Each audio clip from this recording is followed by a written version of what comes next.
Toastmasters, and especially our speaker, Tom. Tom, I want to thank you for this speech. It gave us something to think about, of course.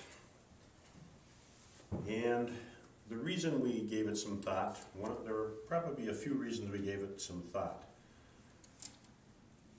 I can look at this speech from the point of view of several people, and that's what I'd like to do.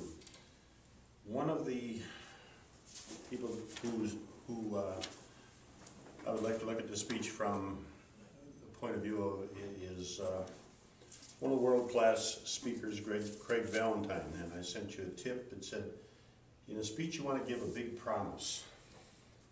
And I think the big promise became evident when we were looking at life and death and life after death. And the idea was we might get some insight on this, or at least some personal experience. And the title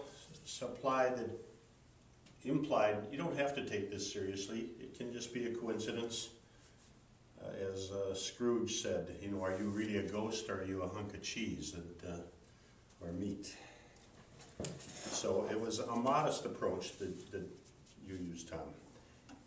And I think you fulfilled the promise by telling what you experienced and what you concluded or what you were thinking about, again, in a modest way. Another way to look at this would be from the point of view of a talk show host, or maybe even a talking head on TV. The idea for a talk show host is that at any moment they may reach the heights, but if they're smart, they'll know that the people that are listening to them, if they're listening in their car, some of them have their finger right here. If this is too boring, I'm going to listen to somebody else. And Tom, you did a great job of keeping our attention. You did this because you have a great vocal quality. You have a great ability with words.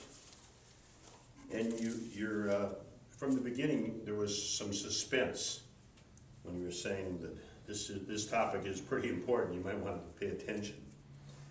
Another way that you kept us in suspense or kept us interested in was that you, as you said, you speak well, but you organize your thoughts so well. I think everyone here would agree with me that you organized them. You had a physical description of Jerry. You had something about his personality. You gave an example.